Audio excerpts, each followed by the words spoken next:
As you all know, the art community is filled with bases. Many, many, many bases. And oftentimes, you can see these bases being misused or poorly made. So today, I'm going to show you young artists my personal tips on how to properly use bases. Our example for today is a My Little Pony base done by Rainy Brush on DeviantArt. This exaggerated piece, done by me, is a bad example of using bases. The lines are sloppy and don't correlate with the body, the design is bad, color choice is bad, and it hurts my eyes just to look at it. And worst of all, the base isn't credited. Always credit your base.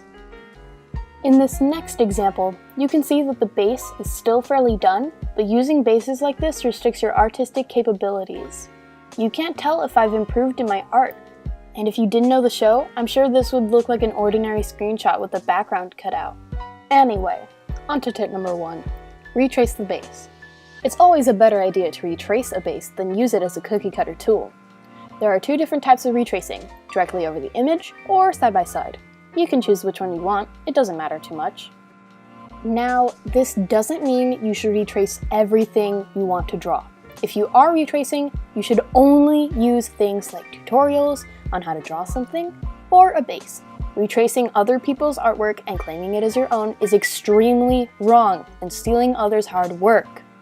When retracing a base, you should still credit the base maker since they did aid you with your experimental artwork. Tip number 2. Use your own style. Another thing to keep in mind is using your own style. When retracing something, don't just follow it to the line. You need to experiment and grow with these types of things. It also doesn't matter what your style is, whether it's usually chibi, realistic, or whatever else you use, those traits in your style should still shine through when retracing a base. If you really want to experiment and use another style, like The Simpsons or something, that's also fine. You should probably use a reference to keep the style on point. The whole point of using bases is to experiment and help grow as an artist. Tip number 3. Stick with a good design.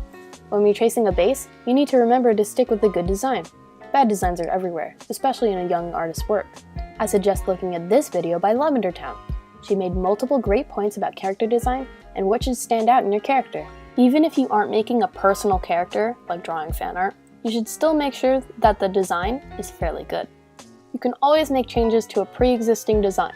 It's just your vision, and the piece you're making is purely experimental. Working with design is good practice in the future. Tip number 4. Use not neon colors. What do you think looks better? These retina-burning neons? Or these colors? I think all of us can agree the colors below are much more pleasing to the eye. The best thing to do when deciding which colors look great is to look up color schemes online, or compare and experiment with colors for yourself in your drawing program. Now, after following these steps, this is my result.